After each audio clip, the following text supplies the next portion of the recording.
ಕೇಳಿಸ್ಕೊಂಡ್ರಿ ಅಲ್ಲ, ಕಾಳಿ ನದಿಗೆ ಅಡ್ಡಲಾಗಿ ಕಟ್ಟಿರುವ ಹ್ಯಾಂಗಿಂಗ್ ಬ್ರಿಡ್ಜ್ನ ನೋಡೋದಕ್ಕೆ ಗುಂದದಿಂದ ಹೊರಟಿದ್ದೀವಿ. ಬೈಕ್ ಮೇಲೆ ಬರ್ತಾ ಇದ್ದೀವಿ. ಆ್ಯಸ್ ಯೂಶುವಲ್ ನಿಮ್ಗೆ ನಾ ಹೇಳೋ ಅಗತ್ಯ ಇಲ್ಲ, ಬೈಕ್ನ ಓಡಿಸ್ತಿರೋದೇ ಅಜಿತ್ ಹೆಗ್ಡೆ ಅವರು. ಇದೇ ಊರಿನವರು ಈ ಬೆಂಗಳೂರಿನಲ್ಲಿದ್ದಾರೆ. ಇಲ್ಲಿಂದ ಹೋಗ್ತಾ ಇರಬೇಕಾದ್ರೆ ಮೊದಲು ನಮಗೆ ಗುಂದದಿಂದ ಮೊದಲು ಸಿಕ್ಕಿದ್ದು ಶಿವಪುರ, ತಮ್ಮಣಿಗೆ, ಅಲ್ಲಿಂದ ಶಿವಪುರ ಹೋಗೋದು. ನಾನು ಯಾಕೆ ಇಲ್ಲಿಂದ ತೋರಿಸ್ತಾ ಇದ್ದೀನಿ ಅಂದರೆ, ರಸ್ತೆ ಹೀಗೆ ಸಮತಟ್ಟಾಗಿ ಸಮಾಧಾನವಾಗಿ ಕಾಣಿಸ್ತಾ ಇದೆ, ಬಟ್ ಹೀಗೆ ಇರೋದಿಲ್ಲ. ಮುಂದೆ ಇಜಾರು ಪ್ರದೇಶದಲ್ಲಿ ಹೋಗಬೇಕು, ಗುಡ್ಡಗಳು, ಹಾಗೆ ಎಲ್ಲದನ್ನು ದಾಟಿ ಹೋಗಬೇಕಾಗತ್ತೆ.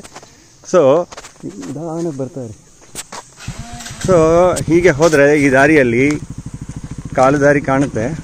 ಒಂದೇನು ಅಂದರೆ, ಇಲ್ಲಿ ನ್ಯಾಷನಲ್ ಪಾರ್ಟಿಗಳೆಲ್ಲವೂ ಕೆಲಸ ಮಾಡಿವೆ. ಪೊಲಿಟಿಕಲ್ ಸಮಾಚಾರಗಳನ್ನು ಯಾಕೆ ಹೇಳ್ತಾ ಇದ್ದೀನಿ ಅಂದರೆ, ಈ ಜಾಗಕ್ಕೆ ನಾನೇ ಬಂದು 3-4 ದಿವಸ ಉಳಿದು ನೋಡಿದ ನಂತರ ಅನಿಸಿದ್ದು, ಯಾವುದೇ ಪೊಲಿಟಿಕಲ್ ಪಾರ್ಟಿ ಅವ್ರು ಬಂದರೂ, including BJP or Congress, national ಪಾರ್ಟಿಗಳು ಒಂದು ನಯಾ ಪೈಸದ ಕೆಲಸನ ಈ ಜನಗಳಿಗೋಸ್ಕರ ಮಾಡಿಕೊಟ್ಟಿಲ್ಲ. ಆಗ ಹುಟ್ಟಿ ಆಗ ಬೆಳೆಯುವಂತಹ ಪರಿಸ್ಥಿತಿಯಲ್ಲಿ ಕಾಡಿನ ನಡುವೆ ಎಲ್ಲರೂ ಇದ್ದು, ನಾಡಿನಲ್ಲಿರುವ ನಮ್ಮಂಥವರಿಗೆ ಸಾಕಷ್ಟು ಬೆಳೆಗಳನ್ನು, ಸಿರಿಧಾನ್ಯಗಳನ್ನು, ಅದು ಎಕ್ಸ್ಪೆನ್ಸಿವ್ ಆಗಿರ್ತಕ್ಕಂತಹ ಧಾನ್ಯಗಳನ್ನು ಬೆಳೆದು ಕಳಿಸ್ತಾರೆ. ಆದರೆ ಇವ್ರಿಗೆ ಯಾವ ಸೌಲಭ್ಯವೂ ಇಲ್ಲ, ಸೌಕರ್ಯವೂ ಇಲ್ಲ. ಎಲ್ಲವುದರಿಂದ ವಂಚಿತರಾಗಿದ್ದರೂ ಜೀವನದಲ್ಲಿ ಖುಷಿ ಇದೆ, ಅದನ್ನು ನಾವು ಸವಿಬಹುದು. ಒಮ್ಮೆ ಹೀಗೆ ಬಂದು ವಿಡಿಯೋ ಕ್ಯಾಪ್ಚರ್ ಮಾಡೋದ್ರಿಂದ ನನಗೂ ಯಾವ ಸಾರ್ಥಕತೆ ಇಲ್ಲ, ಬಟ್ ಕೆಲವು ವಿಚಾರಗಳನ್ನು ತೆರೆದಿಡಬೇಕು ಅನ್ನಿಸ್ದಾಗ ಮಾಡಲೇಬೇಕಾದಂಥದ್ದು. ಸೊ ಮುಂದೆ ಏನಾಗುತ್ತೆ ನೋಡುವ. Thank you. ಅದೇ ಅಜಿತ್ ಅವ್ರು ಹೇಳಿದಾಗೆ, ಈ ನೆಲದ ಮೇಲೆ ಕಲ್ಲುಗಳು ಬಿದ್ದಿವೆ. ಕಲ್ಲುಗಳು ಇದೆಯೋ ಇಲ್ವೋ ಅರ್ಥ ಆಗದೇ ಇರುವಷ್ಟು ತರಗೆಲೆಗಳು ಹರಡಿಕೊಂಡಿದೆ. ಎಲ್ಲೋ ಒಂದು ಕಡೆ ಸ್ವಲ್ಪ ಎಚ್ಚರ ತಪ್ಪಿದ್ರೆ, ಕಲ್ಲುಗಳ ಮೇಲೆ ಗಾಡಿಯ ಚಕ್ರಗಳು ಹೋದಲ್ಲಿ ಹಿಂದಿರುಗಿ ನೋಡದೆ ಮುಂದಿನ ಪ್ರಯಾಣಕ್ಕೆ ಸಿದ್ಧತೆಗಳನ್ನು ನಡೆಸ್ಕೋಬೋದು ಅಂತಂದು. I am sure people who are just watching this video can also understand the kind of commitment towards whatever you want to do, that kind of ekagrate. You will have to concentrate on the road so that you understand how the road is. Probably one person, whoever is riding, or either nobody can drive, I believe, but riding should be okay. So even in that case, there has to be good concentration on road, understanding what is there just at least 5 yards beyond. Agiddaga matra it's a fun ride or something that you can call is to experience being in the wild. ಕಾಣುತ್ತಿದೆ ಎಲ್ಲ ಕಡೆ ಬೋಳಾಗಿರುವ ಮರಗಳು. ಮಳೆ ಬಿದ್ದಾಗ ಆಗುತ್ತವೆ ಇವೆಲ್ಲವೂ ಹಸಿರು ತುಂಬಿದ ಮರಗಳು. ಡೆಫಿನೆಟ್ ಆಗಿ ಆಗ ನೀವು ನೋಡಬಹುದಂತೆ ಸಾಕಷ್ಟು ಕಾಡು ಪ್ರಾಣಿಗಳು ಅಂತ ಹೇಳ್ತಾ ಇದ್ರು ನಮ್ಮ ಈ ಸ್ನೇಹಜೀವಿ. ಸೊ ನೋಡಿ ಹೇಗಿದೆ ಕಾಡು. ಕಾಡಿನಿಂದ ನಾಡಿನ ಕಡೆಗೆ ಹೋಗಬೇಕು ಅಂದರೂ ಅಟ್ಲೀಸ್ಟ್ ಒಂದು 10 ಕಿಲೋಮೀಟ್ರ್ ಹೋಗಬೇಕಾಗುತ್ತೆ. ಕಾಡಿನ ದಾರಿಯೇ ಗೊತ್ತಿಲ್ಲ ಅಂತಂದರೆ ಕಾಡಲ್ಲೇ ಯಾವುದಾದ್ರೂ ಪ್ರಾಣಿಗೆ ಆಹಾರ ಆಗಬಹುದು. That is the beauty of this jungle. ಆಗಲೇ ಹೇಳ್ತಾ ಇದ್ದೆ ಅಲ್ಲ, ಬಿದ್ದರೆ ಎಲ್ಲಿಗೆ ಹೋಗ್ಬೋದು ಅಂತ. ಬಿದ್ದರೆ ಅಲ್ಲಿಗೆ ಹೋಗ್ಬೋದು, ಅಲ್ಲಿಗೆ ಅಲ್ಲೆಲ್ಲ ಎಲ್ಲಿ ಬೇಕಿದ್ರೂ ಬೀಳ್ಬೋದು. ಅಂದರೆ ನಿಮ್ಮ ಗಾಡಿ ಹೇಗೆ ಬೀಳುತ್ತೆ ಆ ದಿಕ್ಕಿನೆಡೆಗೆ ನಿಮ್ಮನ್ನು ಕರ್ಕೊಂಡು ಹೋಗುತ್ತೆ. ಏನಿಲ್ಲ ಅಂದರೂ ಒಂದು 500 ಅಡಿ ಕೆಳಗಡೆ ಕಾಣುತ್ತೆ ಈಗ ನನ್ನ ಕಣ್ಣಿಗೆ. ಮುಕ್ಕಾಲು ಅದಕ್ಕಿಂತನೂ ಕೆಳಗಡೆ ಇರಲೂಬಹುದು. ಆಮೇಲೆ ನೋಡಿ, ಪೂರ ಹರಡಿರುವ ಬೆಟ್ಟಗಳು. ಬೆಟ್ಟದಲ್ಲಿ ಕಾಣಿಸ್ತಿರುವ ಹಸಿರು, whatever the green we are seeing, they are nothing but forest area. ಅಲ್ಲೊಂದು ಮನೆ ಇದೆ, there you can see one home. So this is interior of Dandeli forest. ಹೀಗೆಲ್ಲ ಹರಡ್ಕೊಂಡಿರೋ ಜಾಗ ಇದು. ಆ್ಯಂಡ್ ಈ ಬಂಡೆಗಳನ್ನು ಕೊರೆದು, this is how we can understand that there is a need for everything. And we start doing something what we want for our requirements. ಒಂದು ಬೇಕು ಅನ್ನುವುದು ಒಂದು ಬಂದಿದ ತಕ್ಷಣ ಅದಕ್ಕೋಸ್ಕರ ಈ ರೀತಿಯ ಬಂಡೆಗಳನ್ನು ಕೊರೆದು ಒಂದಿಷ್ಟು ಹಾದಿಯನ್ನು ಮಾಡಿಕೊಂಡು ಹೆಂಗೋ ಜೀವನ ನಡೆಸ್ತಾ ಇರ್ತಾರೆ. ಇಲ್ಲ ಅದನ್ನು ಸರಿ ಮಾಡಿಕೊಡ್ಬೇಕು, ಇಲ್ಲ ಅವ್ರನ್ನ ಹಾಗೆ ಬಿಟ್ಕೊಡ್ಬೇಕು. ಎರಡು ಮಾಡದೇ ಇರುವ ನಮ್ಮ ಪೊಲಿಟಿಕಲ್ ಇಶ್ಯೂಸ್ ಏನಾಗ್ತಾ ಇದೆ ಅಂದರೆ, ಈಗಲೂ ಇಲ್ಲಿ I have just had a discussion with few of them. ಅವರೆಲ್ರಿಗೂ ಒಂದೇ ಪ್ರಾಬ್ಲಮ್. BJP ಬಂದರೂ ಅಷ್ಟೇ, ಕಾಂಗ್ರೆಸ್ ಬಂದರೂ ಅಷ್ಟೇ, ನಮ್ಮ ಬದುಕಲ್ಲಿ ಏನೂ ವ್ಯತ್ಯಾಸ ಆಗೋದಿಲ್ಲ, ತುಂಬ ವರ್ಷಗಳಿಂದ ಇದೇ ಹಣೆ ಬರದಲ್ಲಿ ಇದ್ದೀವಿ ಅಂತ. ಸೊ ಈಗ ಹೇಳಿ, ನಮಗೆ ಯಾವ ಪಾರ್ಟಿ ಬಂದರೆ ಒಳ್ಳೆಯದು ಅಂತ. ಕೇವಲ ನಗರಗಳನ್ನು ಡೆವಲಪ್ ಮಾಡೋದು, ಅಥವಾ ಈ ಜಾಗ ಡೆವಲಪ್ ಮಾಡೋದು ಬೇಡ, ಬೇಸಿಕ್ ಸೌಲಭ್ಯಗಳನ್ನು ಸರಿಯಾಗಿ ಮಾಡಿಕೊಟ್ರೆ ಸಾಕಾಗಿದೆ. This is what. ಈ ಸಮಯದಲ್ಲಿ ಯಾರೇ ಇದನ್ನು ನೋಡಿದ್ರು ನಿಮ್ಮ ಒಂದು ಕಾಮೆಂಟ್ಸ್ನ ಹಾಕಿ ಅಂತ ಹೇಳ್ತಾ, ಈಗ ಮತ್ತೆ ಮುಂದೆ ನಿಧಾನಕ್ಕೆ ಹೋಗಿ ನೋಡಿ, ಇಳಿತಾ ಇದ್ದೀವಿ. ಅಗೇನ್ ರಸ್ತೆ ಇಲ್ಲ, ಹಾದಿಯಲ್ಲಿ ಇಳಿಲ್ಲ.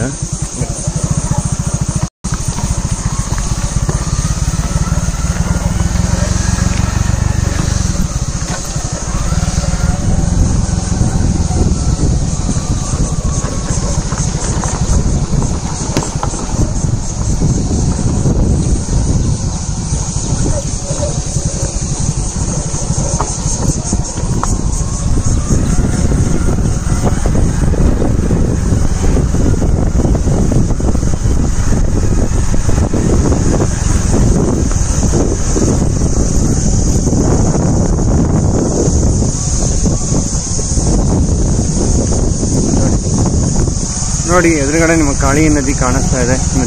ನದಿ Kali river is visible from this location.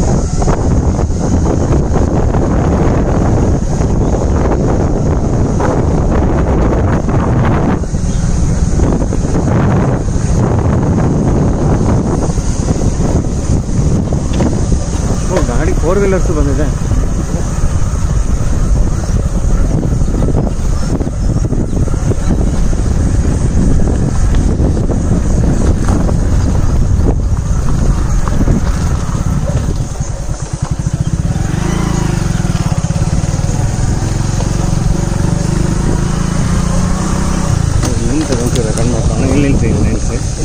ಇಲ್ಲಿಂದ ನಡೀತೀನಿ ಅಲ್ಲಿ ತನಕ.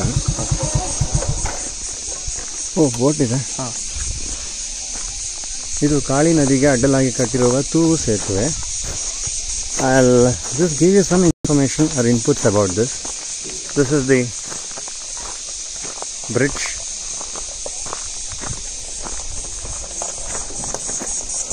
And this is River Kali.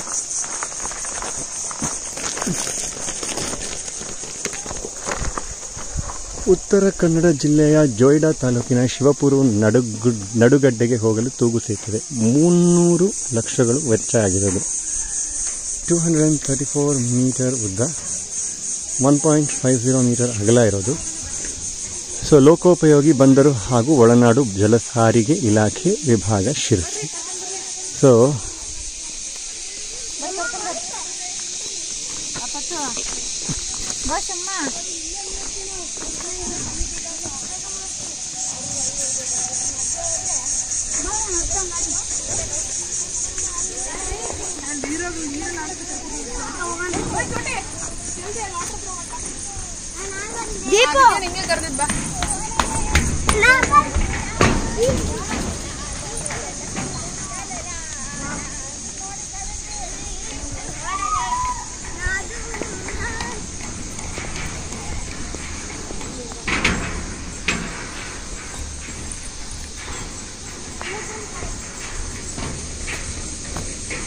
ನದಿಯ ನೀರು ತುಂಬ ಚೆನ್ನಾಗಿದೆ.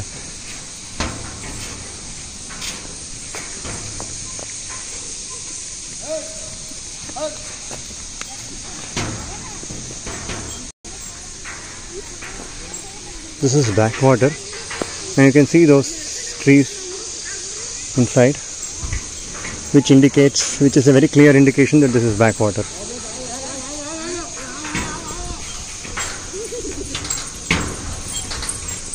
ನಡುವೆ ಕರ್ಕೊಳ್ಳವ ತಾವು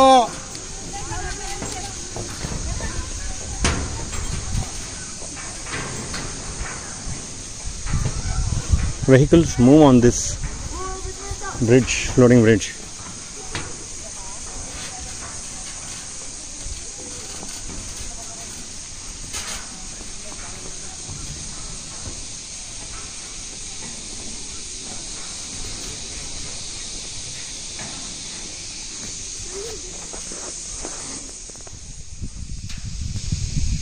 As I was telling you the previous video clip, this is the floating bridge that is on river Kali, and this is backwater.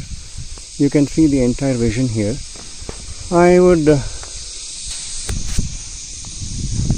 You can see people also commute here on their two-wheelers and pass this stretch. We are just trying to make this clip to make you people understand how nature is, how people have made some things at least easy for commuting. Yeah, this is my friend Ajit. He is on his bike, and we will give you a couple of more information about this particular floating or flying bridge. ಈ ಒಂದು ತೂಗು ಸೇತುವೆಯ ಬಗ್ಗೆ ಮತ್ತೊಂದಿಷ್ಟು ಮಾಹಿತಿಯನ್ನು ಅವರು ಒದಗಿಸ್ತಾರೆ. You can just listen to whatever. ಈ ಕಾಳಿ ರಿವರ್ಗೆ ಹಾಕಿರುವ ಈ ಫ್ಲೋಟಿಂಗ್ ಬ್ರಿಡ್ಜ್ ಅಥವಾ ಈ ತೂಗು ಸೇತುವೆಯ ಬಗ್ಗೆ ನಿಮಗೆ ಏನು ಮಾಹಿತಿ ಇದೆ? If you can just share some of your experiences earlier days, how it was and how is it today, and how far people are using this for commuting. ಎಷ್ಟು ಹತ್ತಿರ ಆಗುತ್ತೆ ಇದು ಯಲ್ಲಾಪುರಕ್ಕೆ? ಆ ಒಂದು ಇನ್ಪುಟ್ಸ್ನ ಕೊಡ್ತೀರಾ? ಆ್ಯಕ್ಚುಲಿ ನಾವು ಇಲ್ಲಿಂದ ಡೈರೆಕ್ಟ್ ಯಲ್ಲಾಪುರಕ್ಕೆ ಹೋಗಬೇಕು ಅಂದರೆ ಸುತ್ತಾಗಿ ಹೋಗ್ಬೇಕು. ಇಲ್ಲಿಂದ ದಾಂಡೇಲಿ ಹೋಗಿ ದಾಂಡೇಲಿಯಿಂದ ಯಲ್ಲಾಪುರ ಹೋಗಬೇಕು. ನಿಯರ್ಲಿ ಒಂದು 100 ಕಿಲೋಮೀಟರ್ಸ್ ಆಗುತ್ತೆ. ಸೊ ಈ ಕಡೆ ಒಳ ಹಾದಿಯಿಂದ ಬಂದರೆ ಈ ಕಾಳಿ ರಿವರಿಂದ ಅಡ್ಡಲಾಗಿರೋ ತೂಗುಸುತ್ತೀವಿ ಹಿಂಗೆ ಬಂದುಬಿಟ್ರೆ ನಿಯರ್ಲಿ 70 ಕಿಲೋಮೀಟರ್ಸ್ ಲೆಸ್ ಆಗುತ್ತೆ. ಅಂದರೆ 30 ಕಿಲೋಮೀಟರ್ಸ್ ಇಲ್ಲಿಂದ ಯಲ್ಲಾಪುರ ಓನ್ಲಿ 30 to 35 ಕಿಲೋಮೀಟರ್ಸ್ ಅಷ್ಟೇ ಆಗುತ್ತೆ. ಅಷ್ಟು ಹತ್ತಿರ ಆಗುತ್ತೆ. ಸೊ ರೆಗ್ಯುಲರ್ ಎಷ್ಟು ಜನ ಕಮ್ಯೂಟ್ ಮಾಡ್ತಾರೆ ಅಂದಾಜು ಸುಮಾರು 100-150 ಜನಗಳು ಆರಾಮಾಗಿ ಹೋಗ್ತಾರೆ. ಒಂದು ಮಿನಿಮಮ್ ಒಂದು 50 ಬೈಕ್ಗಳು. So this is inside the forest. This is totally inside the forest. Dense forest ಅಂತ ಏನು ಹೇಳ್ತೀವಿ, ಅದಕ್ಕೆ ಪೂರಕವಾಗಿರುವ ವಾತಾವರಣನ ಇಲ್ಲಿ ಗಮನಿಸ್ತಾ ಹೌದು. ಮೊದಲು ಈ ತೂಗು ಸೇತುವೆ ಕನ್ಸ್ಟ್ರಕ್ಟ್ ಆಗೋಕ್ಕಿಂತ ಮೊದಲು ಬಾಂಬು ಅಂದ್ರೆ ನಾವು ಬ್ಯಾಂಬೋಸ್ ಬಿದಿರು ಗಳಗಳು ಅಂತ ಹೇಳ್ತೀವಿ, ಅದನ್ನ ಕಟ್ಟಿಕೊಂಡು ತೆಪ್ಪ ಅಂತ ಮಾಡ್ತಿದ್ವಿ.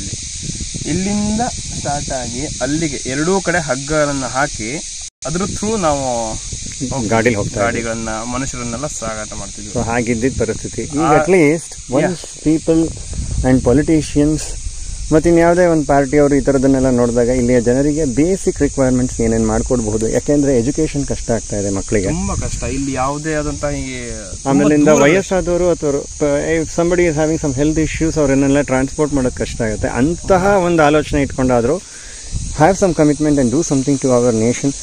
ಬಿಕಾಸ್ ಇವಾಗ ವೋಟ್ ಟೈಮು, ಎಲ್ರಿಗೂ ವೋಟ್ ಮಾಡಿ ಅಂತ ಬಾಯ್ ಬಿಡ್ಕೋತೀರಾ, but then how far you are really helping people around ಅನ್ನೋದನ್ನು ಈ ವಿಡಿಯೋ ಕ್ಲಿಪ್ ಮುಖಾಂತರ ತಿಳಿಸುವ ಸಾಹಸ ಮಾಡ್ತಾ ಇದ್ದೀವಿ.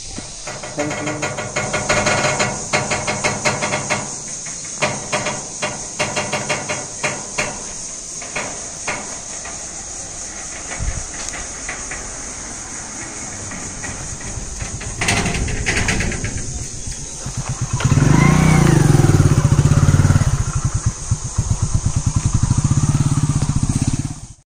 Something Ajay, why do they call this as river Kali? Kali ಅಂತ ಯಾಕೆ ಹೇಳ್ತಾರೆ? ಇಲ್ಲಿ ಯಾವ್ದಾದ್ರು ಕಾಳಿ ದೇವಸ್ಥಾನ ಇದೆ ಅಂತನಾ ಅಥವಾ ಇದು ಹೆಣ್ಣು ನದಿ ಅಂತ ಏನಾದರೂ ಡಿಫೈನ್ ಆಗಿದ್ಯಾ?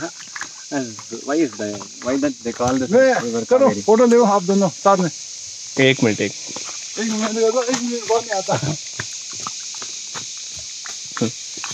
ಇದು ಆಕ್ಚುಲಿ ಕಾಳಿ ನದಿ ಅಂತ ಯಾಕೆ ಹೆಸರು ಬಂತು ಅಂದ್ರೆ ಇಲ್ಲಿ ನೀವು ನೋಡಿರ್ಬೋದು, ಇಲ್ಲಿ ನೋಡಿ, ಇಲ್ಲಿ ಮರದ ನೆರಳುಗಳು ಅಂದ್ರೆ ಶೇಡ್ ಆಫ್ ದ ಟ್ರೀ ಅದೆಲ್ಲ ಬಿದ್ದು ಏನೋ ಹಸಿರು ಏನು ಕಾಣಿಸಲ್ಲ, ಬರೇ ಕಪ್ಪಾಗೆ ಕಾಣಿಸುತ್ತೆ.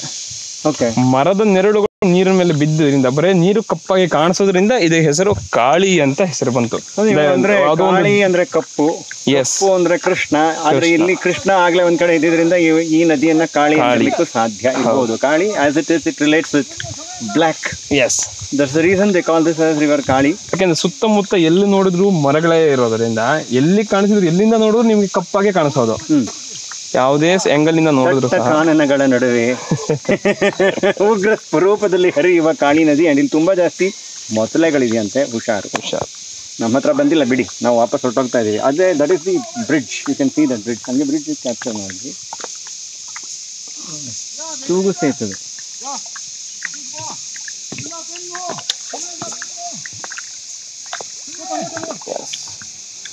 It's all regarding Khade River. ಇದೆಯೋ ಸಾತೋಟಿ ಫಾಲ್ಸ್ಗೆ ಬರಬೇಕಾದ್ರೆ ಗಾಡಿ ಅಲ್ಲೇ ಪಾರ್ಕ್ ಮಾಡಬಹುದು. 15-20 rupees ಅಲ್ಲ entry fee. 20-30 rupees for your vehicle parking. 10 rupees per head and 10 rupees for vehicle. So number of entrance plus 1 vehicle. ಆಯಿತಾ? ಅಲ್ಲಿಂದ ನಡ್ಕೊಂಡು ಬರಬೇಕು. There you find a small hut where you can get some refreshing drinks, food or something like that. ಅದನ್ನು ದಾಟಿ ಮುಂದೆ ಬರ್ತಾ ಹೋದರೆ Sathodi falls, that is it's in between the dense forest. ಈ ದಟ್ಟ ಕಾನನದ ನಡುವಿನಲ್ಲಿ ಇನ್ನೊಂದು ಸ್ವಲ್ಪ ದೂರ ನಡೆದು ಹೋದರೆ ನಮಗೆ ಸಾತೋಟಿ ಫಾಲ್ಸ್ ಸಿಗುತ್ತೆ. ಇದಿರೋದು ದಾಂಡೇಲಿಯ ಅರಣ್ಯದ ಪ್ರದೇಶದಲ್ಲಿ. Because we cannot restrict that this is the limited space ಅಂತ ಹೇಳಕ್ಕೆ ಬರೋಲ್ಲ ಕಾಡುಗಳಿಗೆ.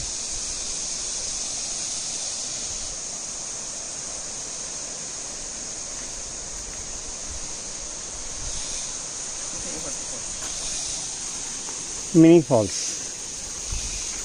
ಫಾಲ್ಸ್, ಮೈಕ್ರೋ ಫಾಲ್ಸ್, ಆ ಥರದ್ದು ಎಲ್ಲ ಸಿಗುತ್ತೆ ನಿಮಗೆ. ಬನ್ನಿ ಹೋಗೋಣ. Okay, this is the water falls Sathodi.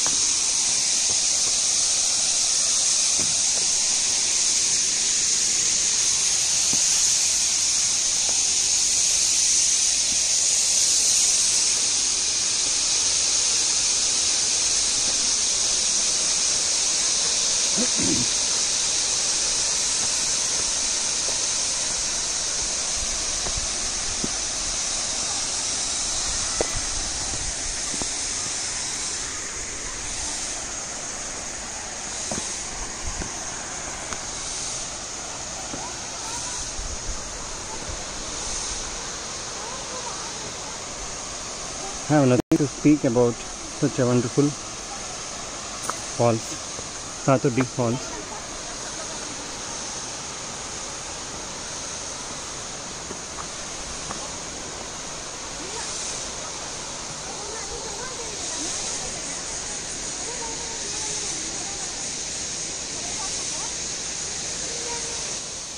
Sathodi Falls.